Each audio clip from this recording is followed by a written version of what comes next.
بسم الله الرحمن الرحيم. داوديال كسو دوادا برنامجك لما قاعد بحي بيان شو waxaa idiin soo gudbin doona anigoo ah Rooda Cali Sheekh. waxaan maanta martaalkan iigu ah laba qof oo Soomaaliyeed oo aad aan nasiib ugu yeelanay inaan interview ka qaadno. waa Ahmed Johari oo ah teacher mentor iyo xaaskiisa Hibo Umar oo iyadana ah macallimad barta gabdhaha iyo dhalinyarada yaryar self confidence lessons. kusoo dhawaada labadiina barnaamijka bayaan joog. مليونة جزاك الله خير وفضل أب ما صنتها. ما شاء الله. سؤال ugu horeysa aan rabo inaan nii weydiiyo waxay tahay bal waxyar nooga macneeya marriage-ka waxa uu yahay idinkoo ka fiirinaya dhinaca diinta. أعوذ بالله السميع العليم من الشيطان الرجيم. بسم الله الرحمن الرحيم. الحمد لله رب العالمين. ثناء لله والصلاة والسلام على سيدنا محمد وعلى آله وصحبه أجمعين. marriage-ka ama guurka waxaweyaan waxa Ilaahay subxaanahu wa tacaala ugu talagalay bini aadanku in ay ku sii jiraan oo tarankoodu uu ku sii socdo, tafiirtoodu ay ku sii jirto. saas daraadeed guurka waa dariiq Ilaahay subxaanahu wa tacaala jideeyey. wuxuu kasoo horjeedaa dariiq aan sax ahayn oo ah isla noolaasho bilaa qaanuun ah, bilaa xeer ah, bilaa diin ah. marka guurka waxaa la yidhaahdaa sida oo kale waa qofka oo ka guuray, yacni ka wareegay xaalad ilaa xaalad kale. wuxuu kasoo wareegay dhalinyarnimadii, maya wuxuu kasoo wareegay singalnimadii, kelinimadii. wuxuu noqday maxaa ku dhahday qof dhamaystiran oo buuxa sida ku cad xadiiska nabiga calayhi salaatu wasalaam man tazawaja faqad kamala nisfa diin. qofka guursadaya wuxuu dhamaystiray diintiisii qayb kamida, falyataqi llaha nisfa alaakhar. marka guurku runtii waa sunna kawniya. wuxuu ilaahay ugu talagalay subxaana wa tacaala in ay dadku ay sameeyaan. waxaa kasoo horjeeda waxaa la yidhaahdo wada noolaashiyaha bilaa sida dhulkan galbeedka aan joogno in la isla noolaado oo xuquuq iyo waajibaad iyo waxba ay jira. marka guurka dhinaca diinta markaan ka fiirino ilaahay subxaana wa tacaala wuxuu ina farayaa in aan isguursano, in qaraabadii labada dhinac intay yimaadaan siduu nabigu leeyahay calayhi salaatu wasalaam ida jaakum man tardawna diinahu wa khuluqa fazawijuuhu. haddii uu idin yimaado wiil aad raalli ka tihiin diintiisa iyo dabeecadiisa, dhaqankiisa, oo guuriya gabadhaas gabadhiina. yani wiilashana laleeyahay yaa macshar shabaab man istataaca minkum albaa'a falyatazawaj. ninka karow biilka, raashinka, provisionka reerka, waxaa lagu wadi lahaa reerka, ha guursado. wuxuu u yahay guurkaasi kii indhaha u laabayay, cawradan u xifdinay. marka from religious perspective waa sidaas. waa wax ilaahay subxaana wa tacaala nagu waajibiyey oo qasab ah inay dadku sameeyaan. lawful way weya markaas. ha wax aan lawful way ah iska saaxiib, girlfriend, boyfriend. بالله السميع العليم من الشيطان الرجيم. بسم الله الرحمن الرحيم. الحمد لله. runtii horta waxaan Rooda kaaga mahad celinayaa imaatigaan noo timaadeen iyo maad aragtay qiimeynta aadna qiimeynaysin aadna karaamaysan. ilaahay khayrayga ka siiyo. jazakallahu khayr. barnaamijkan guurka iyo guurku muxuu yahay haddaan usoo noqdo. guurku runtii waa laba qof oo heshiisay oo raalli iska noqoto oo isku timiday. waxa weyn abuuritaankii aadam haddaanu noqono oo bilowgii bil aadantinimada oo dhanba insaanka bilowgiisii ah. aadam ilaahay markuu abuuray keli inuu ku dayn uu awooday ilaahay inuu awood siiyo, isku filnaasho siiyo, wax walba inuu siiyo, uu iska noolaado aadam. laakiin sunnihii ilaahay ugu talagalay nolosha dhan maaha. aadam waxaa ilaahay u abuuray wehel buu sameeyey. weheshuu sameeyena xaawo ayay noqotay. xaawo ilaahay u doortay. laba xaawo looma sameey, saddex looma sameyn. ilaahay uu awooday inuu hal mar saddex siiyo, hal mar inuu laba siiyo, laakiin weelka ugu fiican waa laba qof weeyaan. labadii qof xaawo ayuu ilaahay wehel uga dhigay aadam. xaawo ilaahay wuxuu ka abuuray feedhii aadam buu ka abuuray. feedhuu ka abuurayna feedh waxa weeyaan xikmad ay ku jirto. dadkana waan jecelahay markas inaan xasuusiyo. waxa weeyaan waa feedha qalbiga midigta maaragta bidixda wadnaha dusheeda feeraha wadnaha ilaaliya feedha dhexda ku jirta buu ilaahay ka abuuray xaawo. ma garatay xikmad baa ku jirta. xikmadaas waxay tahay already feedhaasi maxay ilaalinaysaa halbowlihii ugu muhiimsanaa oo aadam lahaa, wadnihiisi iyo qalbigiisi. meeshuu haddii uu ka dhaawacmo uu dhiman lahaa ayay ilaalinaysaa. feedhaasuu ilaahay kasoo saaray. aadam markuu ilaahay feedha ka saariyey waa la yar suuxiyaa la dhahdaa. in yar baa la miyir daboolay lianna muu dareemin xanuunkay leedahay, muu dareemin. wuxuu arkay un xaawo qurux badan oo hor joogta. ma garatay uu ku farxay, uu jeclaaday. hadduu dareemi lahaa baa la yidhi xanuunka ay leedahay uu nici lahaa qofkan, lianna xanuunka isagay kasoo go'day, uu nici lahaa. marka ilaahay xanuunba meesha ma dhex dhigin iyo pain iyo maadka dhibba ma dhex dhigin. kolka ugu horreysaba ilaahay muxuu dhex dhigay qurux iyo wehel iyo maaragtay aadam oo ku farxa. marka guurku waa wax lagu farxo. waa laba qof oo kelinimo kasoo baxday. waa laba qof oo nolol cidla ah oo monoton ah kasoo baxday, oo nolol waasaca usoo baxday, oo heshiis usoo baxday. ya waa laba qof oo noloshoodii sii dhamaystiratay. noloshaadaa qayba kala ah. mar mas-uul baa lagaa yaho ilmaa tahay, mar dhalinyar baa tahoo weli aqligaagii satal ma noqon oo isku filnaansho maad gaadhin, marna waad hore u marto oo waad gaadho isku filnaansho heer waxaad joogta aad mas-uuliyad qaadi kartid. waa markuu qofka guursanayo. intuu xaaladaas ka gaadhayana maxaa la yidhi nabigu yidhi calayhi salaam ha soomo qofka, ha adkaysto oo ha soomo, soonka ha badiyo baa la yidhi. ma garatay marka guurku anu waxaan u arkaa waxa ugu wanaagsan ee adduunkan ka jira. tarankiibaa ku jira oo bilaadankiibaa ku tarmaya, faamiyadiibaa ku xirmaya, oo laba faamili oo isuqoon oo shaqo isku lahayn baa walaal noqonaya, oo dhankana ilmihii adeer uga noqonaya, qofkana ilmihii abti dhinacan uga noqonaya.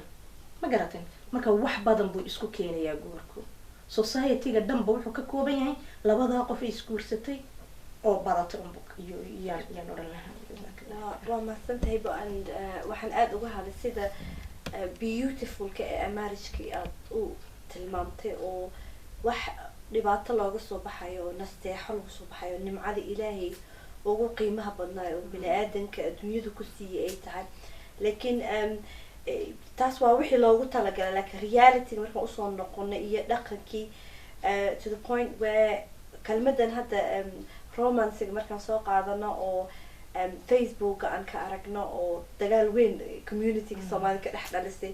wiilasha soomaaliya romantic ma aha, gabdhihii romantic ma aha. marka ma u malaysaa nimcadii iyo wixii wanaagsanay oo lagu tilmaamaya guurka inaanu fahmin bulsho ahaan, oo romancigana aan u macnayno, oon ogaano meeshay ka timid. ma western culture oo wax xun aan ka cabsana miya, mase waa wax macaan oo fiican oo diinteena iyo prophetkeena dhaqankiisa marka waxaan ku horeysinaa walaalkay Axmed. ha jazaak illahu khayran. waxaan runtii jeclaan lahaa inay hibe iiga hormarto. waan kugu xiga insha allah. maasha allah, jazaaka allah khayr. runtii romanceka waxaa la leeyahay hadda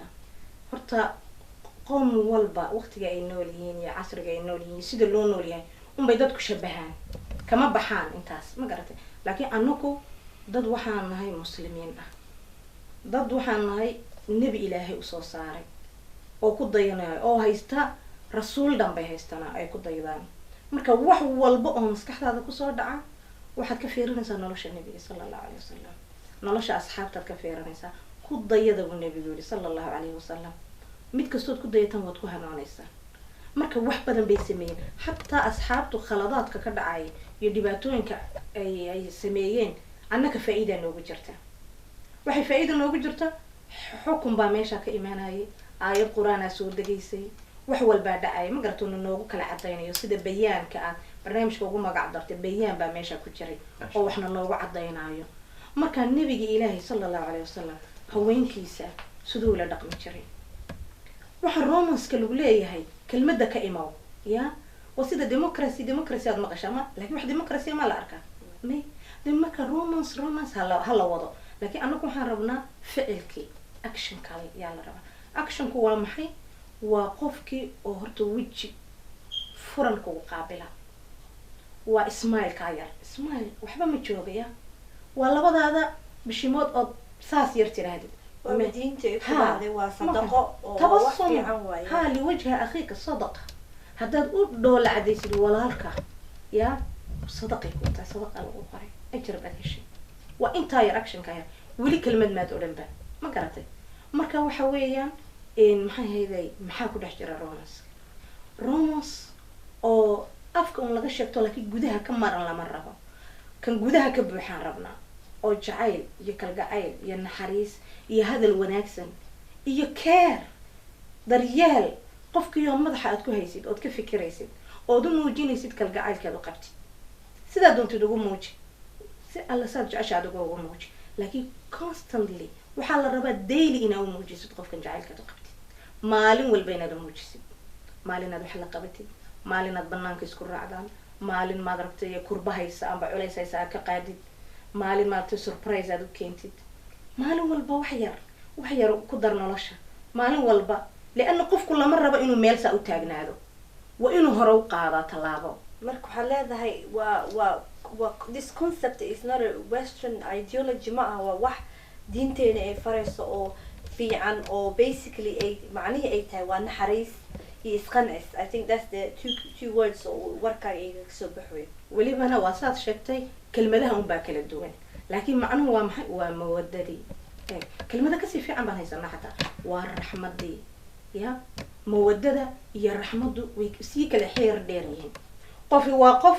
أديكو حوجاجي قبا كجعل والصدق أعطيكو كجعل مرنا وامر أديكو ضعيفة أو حالة ده بيسبدي شيء استيل كجعل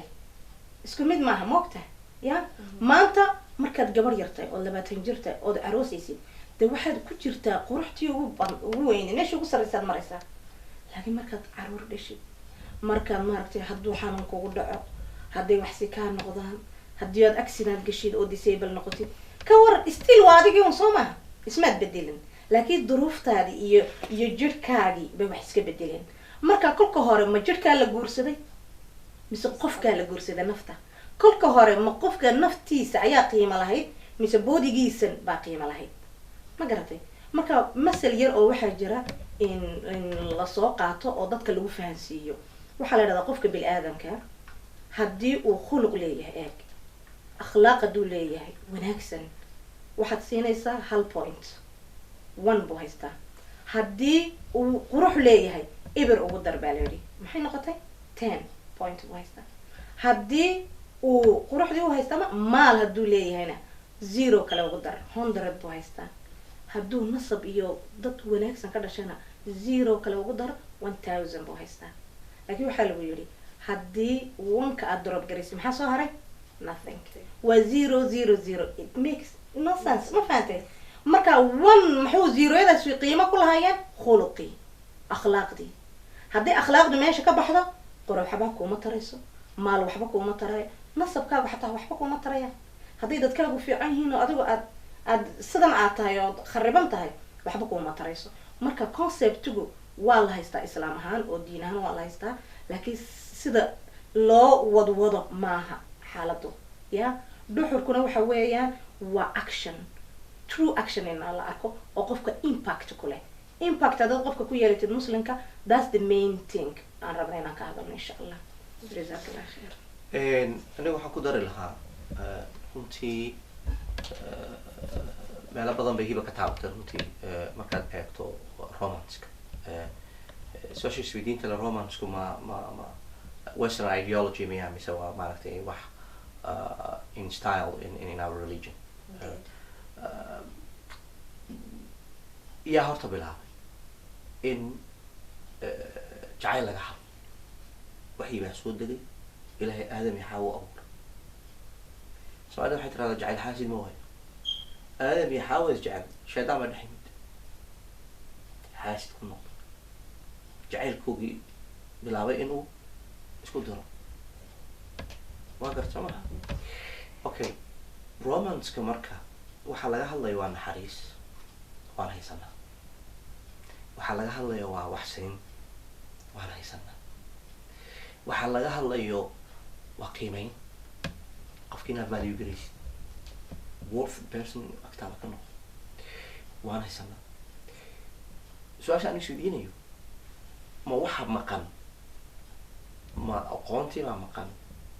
ma conceptigii baa maqan mise waxaa maqan ficilkii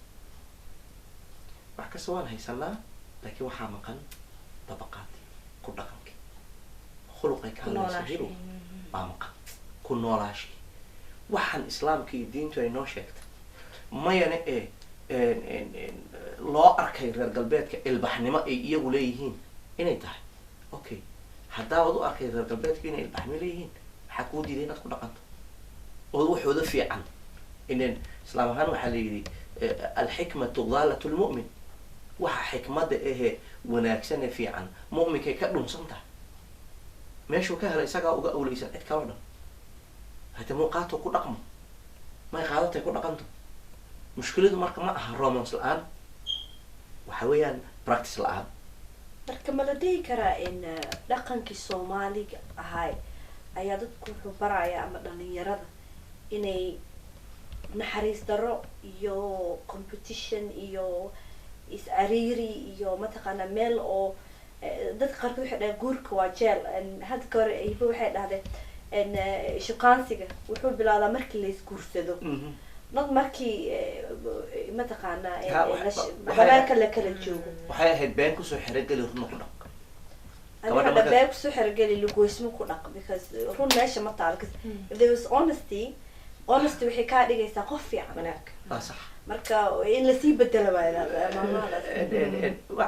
waxa weeyaan rooda fiiri qur-aankeena ilaahay mawaduu ku tilmaamay iyo raxm waxaa la yidhi aayadaha ilahay waxaa kamid a wamin aayaatihi bacda acuudu billahi min shaitan rajim wamin aayaatihi an khalaqa lakum min anfusikum ti ay noo macnaynaysay hiba hadeerto abuuritaanka abuna aadam calayhi salaam laga abuuray xaawo fedhiisa bida azwaajan haween litaskunuu ilayha wajacala baynakum mawadda waraxma romantic waa ka jacayl iyo raxmad baa dhexdeena okay jacaylka iyo raxmadda waxaa maaragtay fahma oo garta oo sameeya liqawmin yatafakaruun dad caqli u saaxiib ah dad majority u saaxiib ah dad fahan u saaxiib ah baa samayn kara rasuulka sal lla alay slam waxaa la weydiiyey saxaabada kamid ah wuxuu weydiiyey nabiga wuxuuna jeclaa inuu dabcan isaga tilmaamo tahay nabiga ilahay ayaa dadka ugu jecesha eg waa in public saxaabada lasla jooga rag baa lala joogaa yaad ugu jecesha caashaan jeclay waa xaaskiisiya caashaan jeclay ha markaasuu yihi maya raggaan ka wada aabaheed baa jeclay waa cajiib waxaa inoo tilmaamaysa sida oo kale sababtaan usoo qaadanayno haddaan isweydiino rasuulka maxaan usoo qaadanayna example ilahay baa inagu yiri sal la alay subxana wa tacala qur-aanka walakum fi rasuuli illahi uswatun xasana waxaa idinku jira rasuulka ilahay ku dayasho wanaagsan isagaa macalin ahaa isagaa romantic ahaa isagaa lover ahaa ma fahamti isagaa ina barayay even xataa saxaabada waxay ka yaabeen nabiga ilahay ma waxaadna baraysaa even xataa iska daa sida raashinka loo cuniyay saa loo seexday xataa sida maaragtay sariirta loogu ciyaaro oo saxaabada kamida jaabir ayaa guursaday markaasuu ku yidhi jaabirow ma waxaad guursatay gabadh lasoo furay mise gabadh bikiraad guursatay markaasuu yihi gabadh lasoo furay ad guursatay wuxuu ku yidhi maxaad u guursan weyday anlaa tazawajta bikran fatulaacibuka watulaacibuha maxaad u guursan weyday gabadh bikir ah oo dee ku ciyaarsiiso o adiguna ciyaarsiisid la ciyaartid yani culamada markay fasireen ciyaartaas sariirta keliya maaha ciyaartaa waa meel kasta waa tastigii waa fikirkii waa maaragtay dookii yani waxaa ka wadaa in wax kasta ad isla fahmaysiin ood isla jili kartiin noloshii waa romanski waa romanski feri ma garat marka romanska keliya ma aha wax siin un keliya ma aha inaad tidhahdid empty word I love you ma aha keliya waa inaad ku dartid ficil action waa inaad tustid waxaa ka mid oo la tilmaamaa inuu qofku kaa fikirayo kugu maqan yahay kaa walwalayo not in a negative maaragtay way isweydiinayo maxaa ku farax gelinaya siduu kaaga farxiyaa that is a romance siduu kuu raaligeliyaa si aad happy ugu noqotaa la joogiisa marka waxaad leedahay in questionka oo mudan in la isweydiiyo ma ilaahay nabigiisa uu noogu sheegay inuu the best of examples inuu yahay ma inaan raacna mase dhaqan soo jireen ahay oo qallafsan oo that is the best question nomadic yaa raacaya exactly marka oo aada u mahadsantahay and then that would nicely bring us to our next question ha waa su-aal fiican which is dadka markay isguursadaan what is the best way ay mataqaana iskula dhaqmi karaan haddaan ka boobay hibo intayna gelin waxaan odhan lahaa horta waxa u baahan waxyaaba qaarkood in aan consideration siin number one waxaan u baahanay horta inaan barano inaan ogaado oon barto maxaan u baahnay qofkan kale markaan guursanayo gabadh markaan doonayo markaan nin ahay gabadh doonayo maxaan uga baahnay waa inaan aqaano already not only maaragtay needskii sariirta un inta badan unfortunately yani dhalinyarada marka la fiiriyo waxaa jira temptation badan dhib fara badan baa jira I consider ma fahanta needskooga iyo baahidooda lakin it's not only that guurku ma aha keliya bes un sexual fulfillment in laga fikro waa wax ka badan waa inaan barto markaa qofkan maxaan uga baahnaa second sideen ula noolaan doonaa qof totally iga duwan consideration waa inuu jiro my upbringing tarbiyadadu isa ah see laisoo koriyay familigaan kasoo dhex waxaystay ahay aabbahay hooyaday say u noolaayeen miyay isfureen mise way wada noolaayeen hadday wada noolaayeen say iskula hadli jireen how was their maxaan ku raday communication interaction absolutely aniga markaa wiil ahay waxa example i aabahay oon eeganaya oon daawanaya because wiil baan ahay aabahayna waa nin waxaan isleeyahay britol sida aabaha noqo gabadhu sida oo kale hooyadeed bay eeganaysaa laakiin markaan wiil ahay waxyaaba badan oo dhaqankeenu dadkeenu ay ka boodaan baa jira wiilku hooyadii u eega laba siyaabood buu u eegaa wuxuu u eegaa ha dhowto hooyadii iyo walaashii buu u eegaa hooyadii iyo walaashii buu u eegaa ha dhowto gabadha aad guursan doonto sida hooyada iyo walaasha miyay noqon doonaan hadday positive yihiin he wishes in uu helo gabadh hooyadii iyo walaashii oo kale ah ma fahamti wa hadday positive yihiin ay fiican yihiin hadday negative yihiin ka cawdi bilaysanaya mindkiisa waxaa ku jira may hooyo oo kale islaam kulul way dagaal badan tahay aabbay khaati billahi ka dhigtay mid ka fiican oo ka duwan waa inaad heshay waxaan marka leeyahay waa in consideration la siiyo guriga ay dhalintani kasoo baxayaan ama labada qof ay isguursanaya kasoo baxeen third point aan sheegaya waxa weyaan regionka soomaali ahaan xataa aan ka imanay back home markaad egto from Djibouti Ethiopia soomaaliyada weyn Kenya okay soomaaliya laftigeeda baa koonfur iyo waqooyi iyo bariya maxaan ku dhaday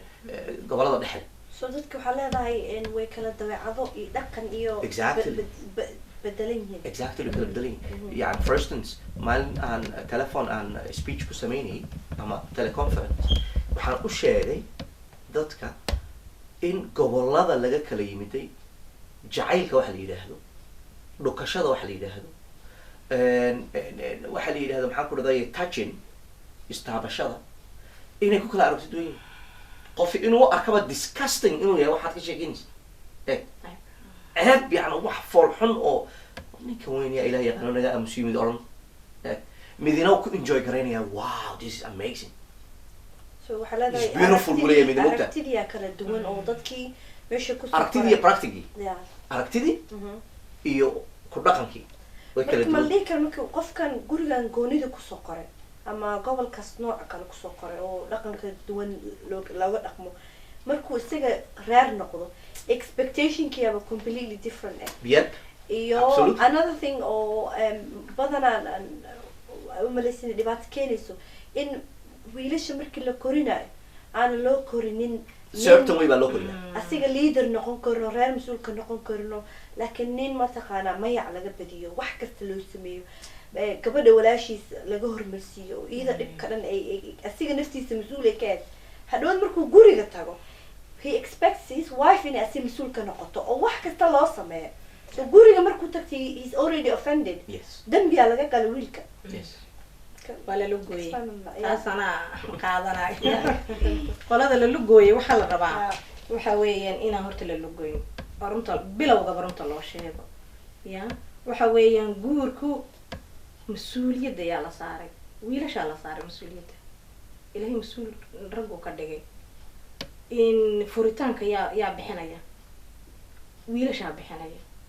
so mas-uuliyad weyn baa saaran qofka bilaadanka reer dhan oo dhisan buu one morning intuu saro kaco waan kala tegna odhan karaa saasuu ku baaba-ayaa ma garatay mas-uuliyad culus baa saaran waa in loo diyaariyaa soo maa mas-uuliyaddaas waa in loo diyaariyaa tan kale guurku muxuu yahay guurku waxa weeyaan in madaragtay guursashada baahida loo guursanayo su-aashaadii hore baahida loo guursanayo horta waaba khaladba waxa la fahansan yahay ya waan kaa helay waan ku jeclaaday just xaaraanti un baa laga baqay un keliya oo haddana beentii kusoo xerogelinaya I think he just wants inuu gabadha hal mar gacan ku dhigo waa sidaas markuu gacan ku dhigana isagiiba maaha ma fahantay marka waxa weeyaan in raggu weakness badan bay qabaan weaknesska badan ay qabaan gabdhaha buuxiyo daboola oo astura marka waa inaan ninka loo sheegaa weak baa tahay you need qofku astura you need qofku helbegareeya you need qofku keergareeya you need someone ma fahantay qof baad u baahan tahay marka adigu wax qaali markaad heshid ma ku dheelaysid qof garanaya haddii maanta wax fiican aad haysatid meesha ugu wanaagsan baad dhigi welibana si fiican baad u ilaalin dhowr jeer baad maalintii ku noqon shaygii inuu meesha ku yaalo to be sure ya waa sidaas inaa mentalityga laga bedelo iyo mafhuumka in laga bedelo weeyaan raggu waxaa lagu leeyahay raggu in shahwadooda ma qaban karaan ma ceshan karayaan laakiin gabdhuhu way ceshan karaan labada keebaa strong ah gabdhaha waxa weeyaan raggu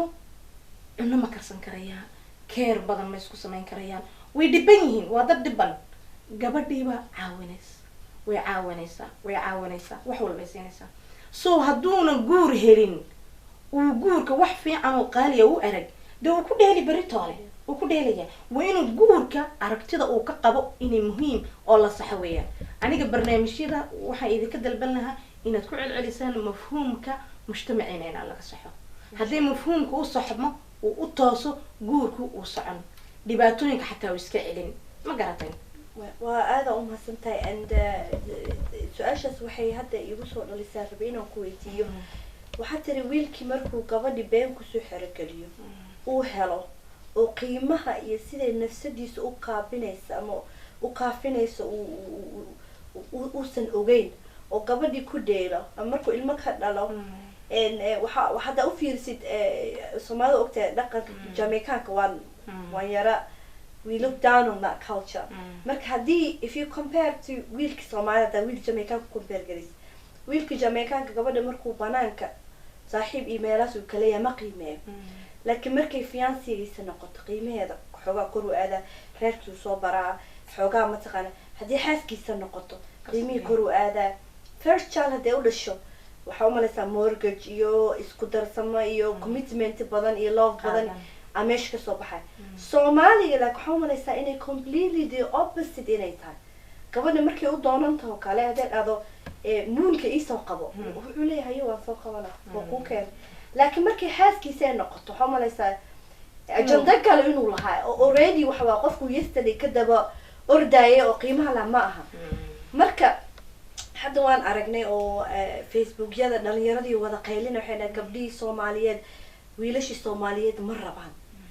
dad kale ajnabiya rabaan oo masaajidyada liisa iska geliyeen waxay leeyihin specifically request inay qof soomaali aysan rabin marka waa very dangerous because that could mean inay mataqaana jinsiyadii soomaaliyeed dhan inay meesha ku dhinto haddana waxaa umalaysaa dhibaatada taas keentay in la face gareeyo ma la rabo xalkii waxaa again korka laga saaray hablaha soomaaliyeed oo laleeyahay idinkaa xun oo dad islaameed doontay laakiin qofka hadduu muslim la yahay xaqay u leedahay qofkay rabta inay ka guursato marka soomaha inay wiilasha wanaajiskoodii iyo dib isku qaybashadoodii hadda inay bilaabaan si gabdhahan meel kale aysan u aadin horta barnaamijkaas waxa weeyaan iyo waxaas way socdaan oo ingiriiska waad aragteen gabdho badan baa dad ajaaniba caroosaya laakiin wiila soomaaliyeedna ajaanib way caroosaan laakiin xisaabta iyaga kuma jirto ma garatay gabdhaha ka badan baa la yidhahdaa maadaamay gabdhuhu ka badan yihiin maxaa keenay shay kastaba sabab buu leeyahay without sabab gabadhani ma iska tagteen mar walba haddii la su-aalo waxay ka jeceshahay qofka soomaaliga ee kula jinsi ah ayay ka jeceshahay qofka kale laakiin waxyaalo qaarkood baa dhibay oo ka hor yimiday markaas waxa ay rabtana laga yaabaa inay meeshan kale waad ka heli ee isleedahay ma garatay marka haddaad aragtid qof wanaagsan oo qof kale oo wanaagsan oo dadkan way wanaagsan yihiin badan image baad ka qaadanaysaa waad rabtaa part of them inaad noqotid ya marka laakiin wanaaga wiilasha soomaaliyeed ay qabaan inay muujiyaan weeyaan inay soo saaraan inuu mujtamacu soo saaraa la rabaa wiilasha inay soo saaraan sidee lagu soo saaray wiilasha waxaa lagu soo saaray tarbiyo wanaagsan in la siiyo il mas-uuliyaddu waxay tahay la baro annaka jamaaikaana agteena ma soo mareen cid kalena wax kuma darsaneen wiilasheenu hadday hooyooyinka dhalay welibana waxaan waa saabkal moogtahay saasay iskugu xiran tahay wiilkiibaad odhan muxuu qaldan yahay wiilku wuxuu qaldan yahay waa tarbiyadii hooyadii aabihii baa sameeyey wiilkanoo soo saaray oo mujtamaca kusoo daray waxaad kuugu filan baa lagu yidhi dembi inaad mujtamaca kusoo dartid dad aan prepare ah dad aan ready ahayn dad aan ummadda mujtamaca wax fiicana kusoo ziyaadinayn ya khayrna waxaad ku helaysaa by simply adding to the society laba ilmooda dhashay 3 ilmooda dhasho wanaagsan oo runta sheegaya oo dadka si fiican ula dhaqmaya marka hooyooyinka iyo gabdhaha iyo aabayaasha waxaan dhihi lahaa wiilasha awoodda ha saaraan wiilasha haba yaraatay keer lama geliyo lalama hadlo lama tarbiyaday lama soo fadhiisiiyo looma sheego maxaa soo socda haad life inay soo socoto ma oga ya wax walba wiilku markuu 18 gaaro 19 gaaro even faamigiisa ma faamigi uu ka dhasho mas'uul ka yahay hadduu aabihii geeriyoodo hooyadiiba mas'uul ka yahay walaalihiiba mas'uul ka yahay maskiinku waxa weeyaan nacam hawl culus baa sugaysa nacam waa qof jar laga tuuray qof aan la soo diyaarin oo mas'uuliyadii lagu sii dhex daayay muxuu ka yeeli de wuxuu ka yeeli lahaa waa waxaan arkayna maanta gabdhaha Soomaaliyeed anu waxaan idhaahdaa horta ha ka fiirsadaan way qofku at the end of the day isaga choice kale 10 jeer mujtamacaagii ku society-ga ka dhalatay ay dhibi jirto haddana ma aha inaad u carartid qof ajaanib ah way ajaanibku muxuu sameyn waxa weeyaan waxaagii oo dhan buu la tegayaa خلاص waa qof tagaa tahay wayna consequence-ka dambe la fiiriyaa raaxada nagu horreysay kelmadda nagu horreysay wanaagsan ma aha u nolosho long life baa jirto oo labada qof ay share gareynayaan calafkuna meeshiisu yaala laakiin anigu wiilasha Soomaaliyeed baan markasta u soo noqonaya wiilasha Soomaaliyeed markaan arko xaaladda ay ku jiraan wallahi waa disaster waa nacam rajad way yarta aad bay u yarta welibana wiilkii qalqaali noqdo hore baa loogu dhisaa ma garata ya waxaa la rabaa inuu ku dago guur muxuu ku dagay gabadhaas miskiinta ee marka nolosheedii laga baabi'iyey oo shal waxaa la inay reerkeedii ay joogto iyada nafteeda wax isku taraysay oo reerka wax ku taraysay nin xuna guriga loo soo geliyay marka waxaa la rabaa every problem even ilmaha beri dhalan doona iyada inay xaliso marka society waxa waa inay isku istaagaan sidii wiilal leaders ma la dhahayo dadkan waa dad xun laakiin tarbiyada iyo koriskiya ka hadlaado waxaan isleeyahay anigu runtii malaha way fiicnaan lahayd in la dheeli karo dhinacaas wiilkani iskama samaysmin siday runtii siday hiba sheegtay guriga ka soo baxa gurigan baa wiilka soo sii mas-uuliyadda waxaa iskala guriga sida oo kale gabadhii iyada pressure baa la saaray waa laga dabo maamadu way wareysataa way daba carabtaa way isku mashquulisaa arrimo waxaa jira marka runtii aanan laga dhabari karin gabadhi hadday leexato ay meel xun marto ay wax xun samayso ceeb baa guriga usoo siyaatay laa qadar allah soo maa okay laakiin wiilka hadduu soo qado ceebtu soo ziyaadanaya ma loo jeeda ceebtu soo ziyaadanaya reerku beri يعني sheekada runtii marar horena waan ka warranay mogta wiilka la sii daayay ee baxay ee isagu maaragtay ama shukaansi ku tilmaana ama waxa doontaba ku tilmaana dee guryo islaameed oo kale gabdha kale u ah gabadhaadii laakiin waad ceshatay eeg gabadhi halkan waad ku haysaa waad ku dhegtay soo ma wiilkana muxuu wadaa fidno waad sii daysay fidno marka labaduba waxay u baahan yihiin in si maaragtay siman loo tarbiyeeyo waxaa kaloo ku dari lahaa weliba gabdhaha waxaan ka dilaa kalsoonida waxay gabadhu hayinad bay iska tahay haynshi haye kii la hadlaba hayena keen waxaa dhici karta inay haye tiraa yani waa mushkila mogta gabadh aan dookh mararka qaarkood aanan strong character aanan lahayn waa dhib mogta waana guriga ugu dambeyntii waa guriga guriguna society ku waayo waa guriga society hore waa guriga guriga soomaaliyeed hadduu wanaagsanaado wiilku wuxuu eegana aabaha gabadhana hooyada eeganaysa mararka qaarkood waxaan la wadaagayaa aabayaasha iyo hooyooyinka dhalinyaradu waxay ku murmaan ay ku doodaan anigu ma rabo aabahay kale noqdo ninkaygu aabahay kale noqdo ma rabo muxuu sameeyaa maxaa dhacay ma typical Somali family no I don't like that saas ku leeyahay ma rabo saas maxaa dhacay marka sida deep down sii gasho waxay ku tilmaamayaan aabaan maaragtay careless ah aabaan supportive ahayn aabo maqan inta badan oo waxay dhalinyaradeen sheeg waa it's painful it is ma fahan laakiin waa reality jirta waa reality aan u baahannahay inaan fahanno kabacdina aan ka fikirno sideen u bedeli lahayn aabahan marka la sheegayo waxa u baahan yahay laftigiisu in loo cadaalad faro xaguu ka yimid yaa soo sameeyey dadka qaarkood markaan first generation markaan eego dad waxay ahaayeen status la dalkii markay joogeen oo maaragtay laga dambeeyey oo la qiimeynayay halkan bay yimaadeen halkan qiimihii ay ku lahaayeen maaragtay back home Africa way ku waayeen then psychologically waxaa ku dhacay niyad jab laakiin taasna at the same time ma la dhihi karaa iyadoo niyad jabkii shaqo la-aantii statuskii qofka baaba-ay waxaas dhan haddana ay jiraan haddana gabdhihii inay si fudud ula qabsadaan culturekii iyo dhaqankii ay noqdaan dad oo mataqaanaa gabdhihii hooyooyin baa ka wada hooyooyinka inay adaptable noqdaan at least waxyar luuqada bartaan waxyar ilmihii la cararaan waxyar inay kan samey isdhibaan whereas wiilashii hadda aabayaashii inay iska noqdaan lax and they give up easily mataqaanaa aniga waxaan ma fahamsani oo markaasuu depression weyn iyo dhibaato weyn ay kusii dhacdo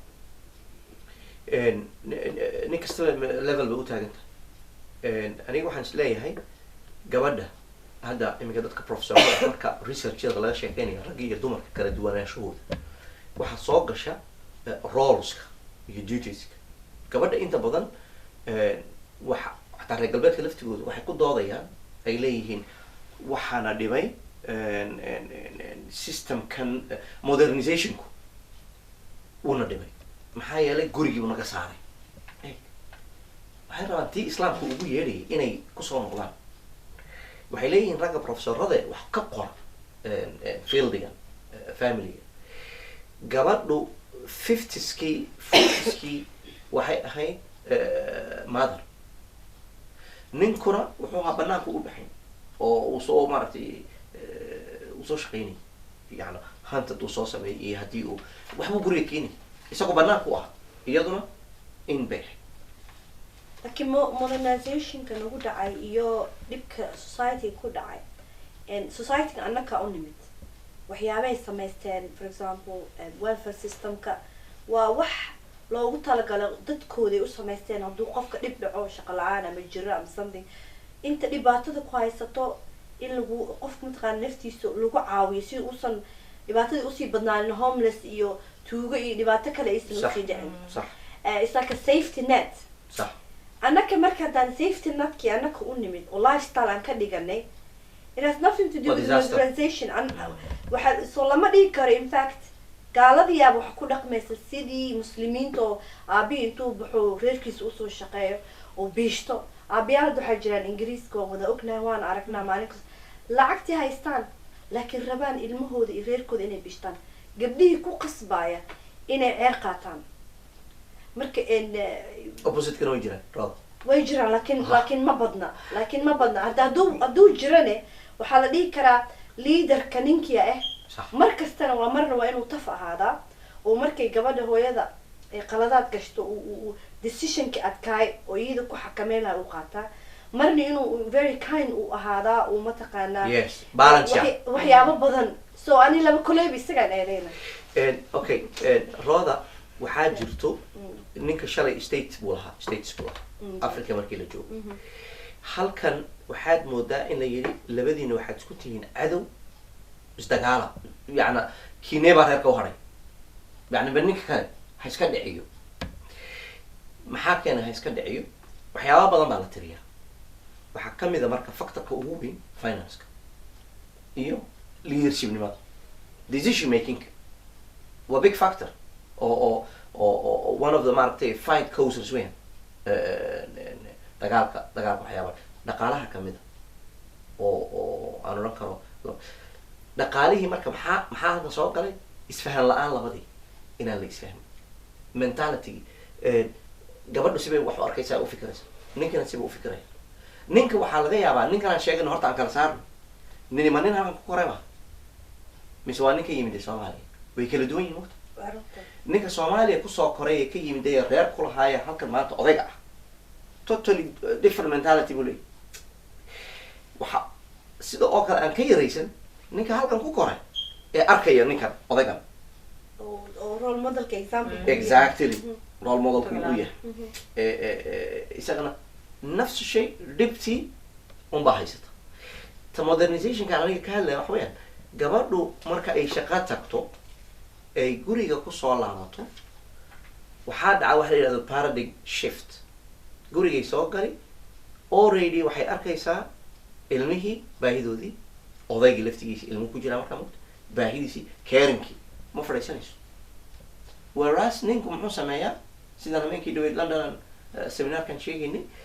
guriga uu soo galaa wuxuu baahay markuu shaqada banaan ka yimaado labadooda way wada yimaadeen mugta iyada toos jikada u galay caringkiiba markiiba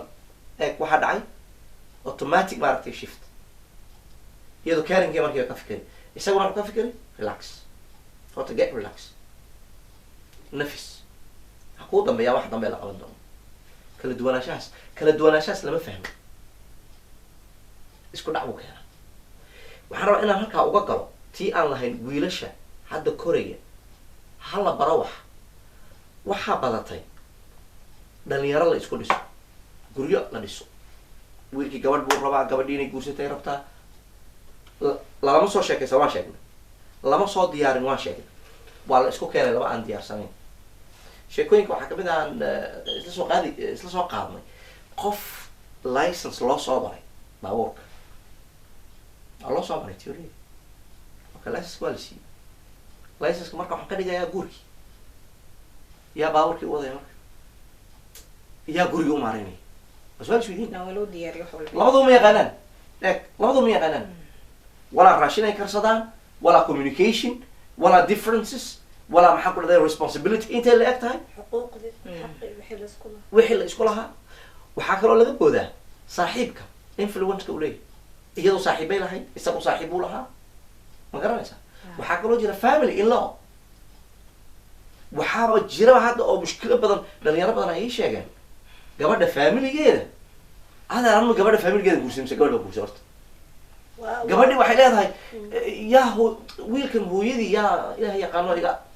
waa dhibaato aad iyo aada u weyn oo soomaalidii reerihii burburisay marka taasna waxaa loo baahan yahay in again wacyigelintii oo dadkii loo sheego loo dhan war cunugaaga waa soo koris from now on adiga waxa waaye waalidkii aa tahay waa lagu sharfa laakiin noloshiisi iyo decisionkiisi iyo lacagtiisa u maamulo lahaa iyo si xaaskiisa ula dhaqma waa guri kale waa nolol kale marka caawinaad badana loo baahan yahay problemkay dhalinayso welibana ma taqaano waxa weyn hal wixii waa laba family labada qofba team baa ka dambeeya nin kastaba teamkiisu haystaa marka laba qof hadday isqabsadaan waa la xallin karaa soo ma laakiin laba team hadday isqabsadaan ka war waa dhib way sii fadaysaa group kaloo badan oo neutral ah loo baahan labadan qof ha loo daayo welibana dhalinyartu meel dheer ma jiraan khaladkooda hadday maanta qaldamaan ma kala maarmayaan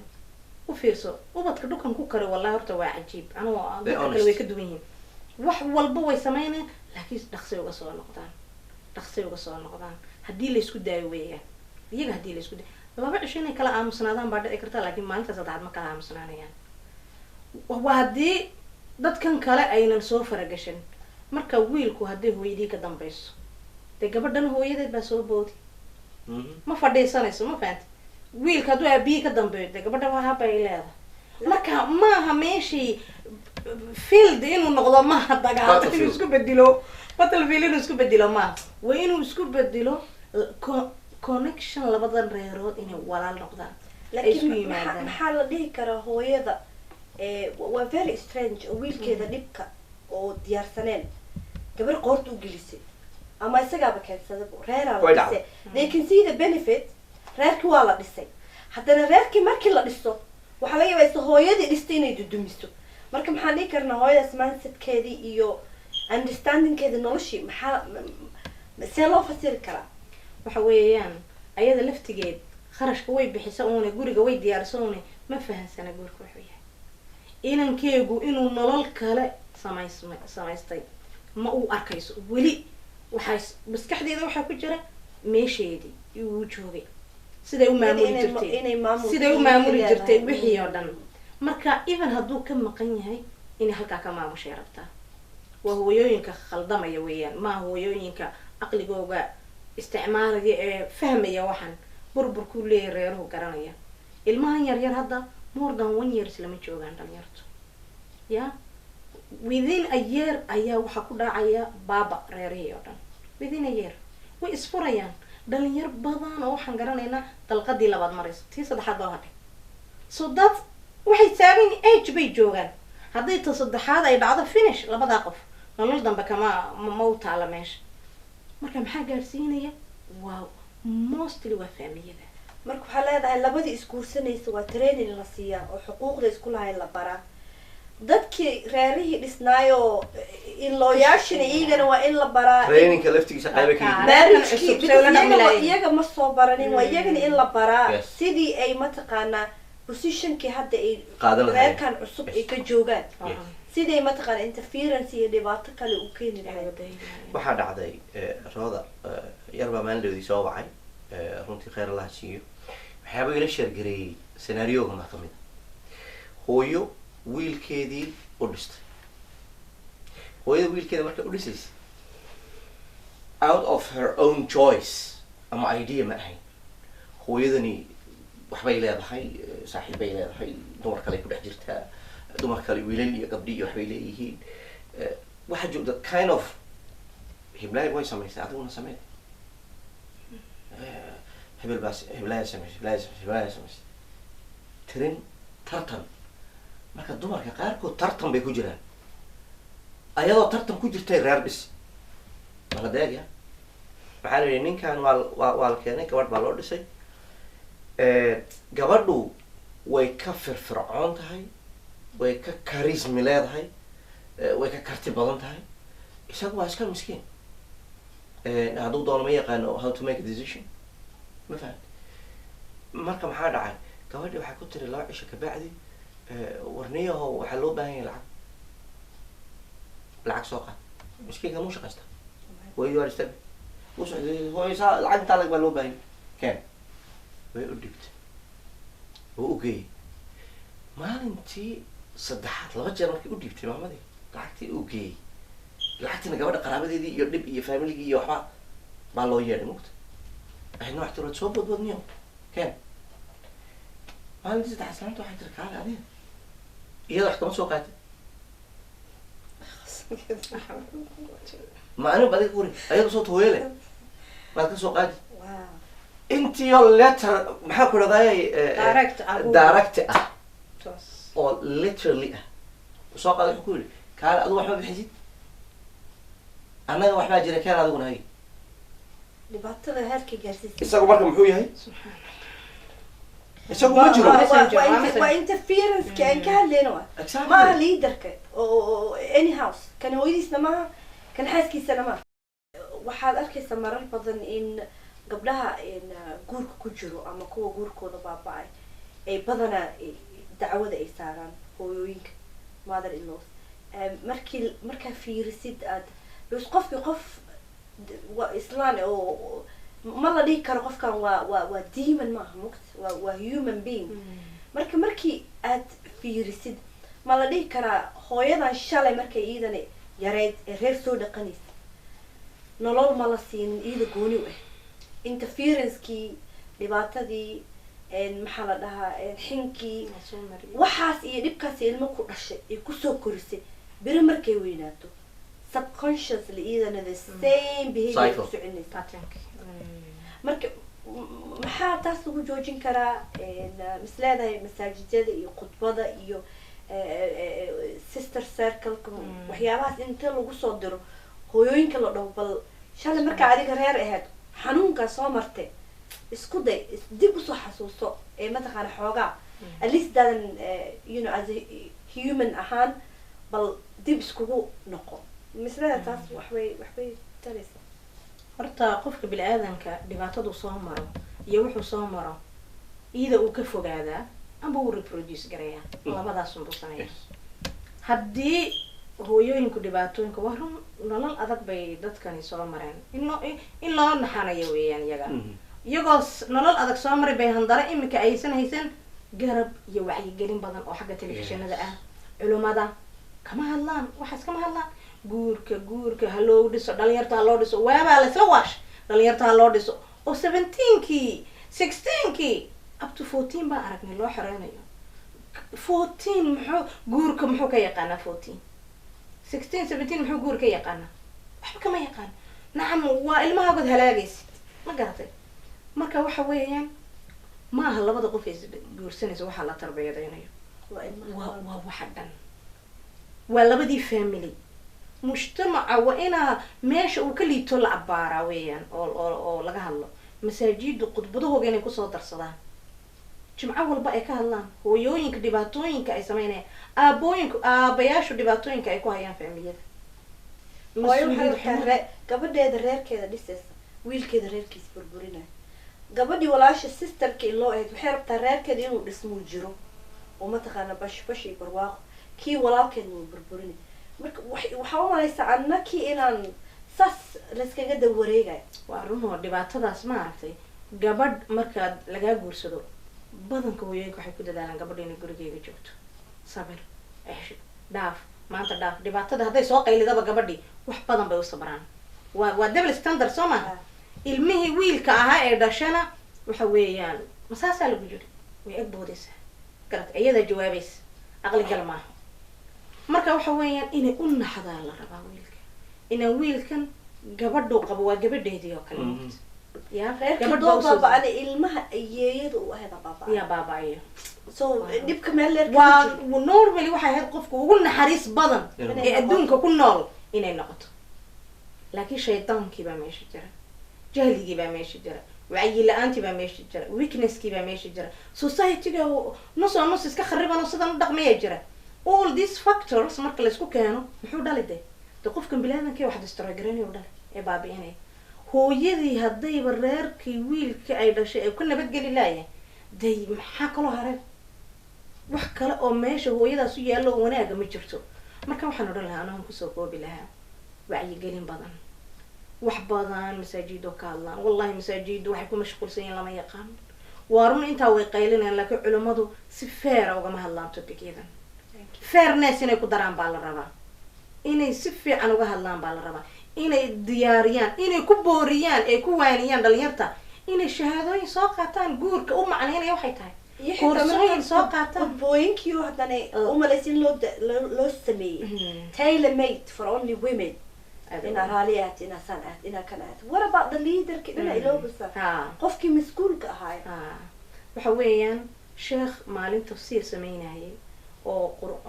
xadiiska tafsiirayay waxa weeyaan caaisha radiallahu canha markii nabiga raacayso waxaa looga dhisi jiray awrka dushiisa aqal yar teendhadaa yar magac bay leedahay laakiin af soomaali magac male markuu turjumayay kelmad buu u waayay uu ku yidhaahdo teendhadaa yar ku sheego sheekhii weli hadalkiisa waan xasuustaa wuxuu yihi gabdhaha buu yihi anagu waan rararnaa laakiin ma karaamayno dadka karaameeyo teendhay u dhiseen halkaa yar bay fadhiisiisteen meeshaa yar bay u saaran tahay laakiin anagu iyagaan raranaaba biyihii bay sidaa ilmihii bay sidaa mid bay calooshii ku sidaa mid bay dhabarka ku sidaa qarbidkii biyahay sidaa xaabadii bay sidaa adeegii bay sidaa waa xaabadii laga dhigo adeegun lagu dhiibay soo ma haddii lagaa keenay oo halkan lagu keenay marka waxa weeyaan dhibaatay ku noolyihiin hooyo kasta soomaaliyeed markaad dhegaysatid ama oo ilmo soo korto guurso wallahi that sadness a sheegaysid iyo culayskaasay describe bareynaysa not guurka inuu raxmad iyo iyada meel protection loogu sameynayo ma which is very sad. Absolutely. أنا waxaan ku darsan lahaa gabagabadiina waan maraynaa runtii waxa u baahan in review lagu sameeyo 20 sano la soo dhaafay qaranka Soomaaliyeed u burbursanaa maxaa ka dhashay waxyaabaha aan arkaynaa dhashay waxaan ka boodaynaa qofkan Soomaaliga aan noloshiisii qayb ka mid ah burburta أنا waxaan isleeyahay Soomaalidu waa dad adag runtii hadii kale waa horay give up gareyn lahayd oo maaragtay wada mental ay noqon lahayd maaragtay junuunada ay ka buuxi lahayd inkastoo psychologists ay leeyihiin marka ay la sheekaystaan certain level ayaa jirta oo maaragtay mental illness ay jirta oo ka ratimo ka dhashay circumstance xaaladda waa pressure waa stress depression noqday deetana isku bedelay maaragtay mental illness marka waxaan oran lahaa dadkan runtii dadku waxay u baahan yihiin in loo naxariisto mararka qaarkood loo garaabo lama waraysto hooyadii aabihii lama waraysto haddaad waraysto u fadhiisato nin kasta wuxuu kaaga sheekaynay sad story nin kasta wuxuu kaaga sheekaynay unhappiness noloshiisa inuu maaragtay happy ku ahayn runtii oo xiriiri iyo maaragtay odaygii islaanta laftigoodii way haystaan ilmihii muxuu ku korayaa constant struggle maxaa marka meesha ka maqan waxaa ka maqan naxariistii diinta waxaa ka maqan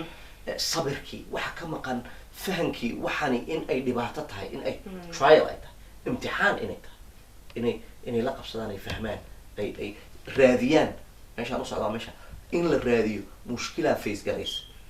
xalkeedii sabaha intaan xalkeedina inaan qirano afkaagana markay isu shida haweenkay dhahan dambiyaa nalaga gala waana la dhibay we been oppressed ilaahay siduu noogu talagalay waxaa leeyahay you know waxaan wax jira ma ah so qofkii asaaba ku sheegay dhibkiisa soo waa in la dhageystaa la aqbalaa ka solution of hamba qarashadaas welibana waxay keensanaysaa waxay meesha ka saaraysaa in shalay tadan oo ugu dambeysay gabadh baan meel ka qaaday station baan geenayay waxay tiri problem yar baa iga haysta xagga ninkayga laakiin markasta wuxuu yidhaahdaa markaan u sheego dhibaatadaas nagada gabdhaha kaleba saasay ku nool yihiin saasaa lagu nool yahay gabdhahoo dhan bad dhibtaasay ku jiraan wuu garanayaa inay dhibtaa wixii aqli xumadiisa laakiin wuxuuba kasii leeyahay ummadda dhan saasay ku nool yihiin adkayso soo koobi lahaa oon kelmadeeda kusoo xiri lahaa waxa weeyaan ilaahay horta khayr ha kaa siiyo adiga iyo tiimka kula shaqeynaya iyo waxyaalahan promotionkaasaa loo baahan yahay in aada loo faafiyo youtube-ka la geliyo facebookyada la gasho mujtamaceenan waa inaa loo soo jeestaa wax badan baa waxyaalo kale lagu mashquulsanaa dowladda Soomaaliya ministeradeeda wixiiga no ma fahantay wadankan sida loogu nool yahay waxbarashada laakiin familiga wali looma soo jeesan familiga loo soo jeestaa oranaa hana la isku kaashado dadka authority-ga haystana mas'uuliyad baa ka saaran waa ka hadlaan always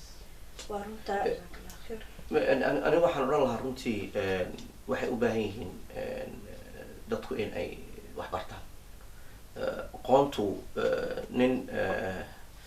su'aashan waan rabaa inaan weydiiyo hadda kahorna dadka waan weydiiyey marka laga hadlayo Korea inuu qofku wax noqdo haddii uu politician yahay iyo haddii uu maaragtay accountant yahay iyo haddii uu askari uu jaran uu yahay wuxuu soo maraa maaragtay certain level or process educational process or something laakiin ma jira wali qof intuu yiri process baan maraya oo 1 2 ilama maaragtay waxaan gaarayaa from A to Z aan ku barto sida aan u noolaan lahaa qoyskayga.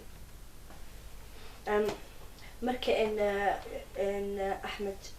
iyo abaayo hibo aad iyo aad aan igu mahadcelinayo martiqaadka ballaaran aan noo samaysay maanta. ilaahay ajri xasanaad aad u badan allah naga siiyo. insha allah dadkan waxaan u sheegaynaa in kooraska samayseen Happy Marriage Academy in mataqaanaa aad promotion aad isku xilqaan saarteen inaad dadka Soomaaliyeed walaalihiin in wixii aad barateen idinka noloshiin ku maareysan ugu gudbisaan ummadii iyadoo si mataqaanaa ee walaaltinimo iyo kalgacal ku dheehan iyo naxariis. marka insha allah waan igu soo dhaweyneynaa waan niilo wada shaqeyn doonaa kulligeena waxaan programkan iyo aniga iyo dadka walaalaha ee la shaqeeya waxay tahay in ummadii su'aalaha adag inaan soo weydiino si aan u noqono ummad runta isku sheegto hore u socoto. daawadayaal waxaan igu mahadcelinaynaa waqtiga aad programkan nala qaadateen. waxaan mahadle ilaahay iyo hibo iyo saygeeda Axmed iyo Axmed oo technician-ka oo maanta dhan u taagnaa inuu programkan tuubo. intaan kan iyo mid la mid programkan iskula kulmi doono waxaan idin leeyahay assalaamu calaykum waraxmatullah.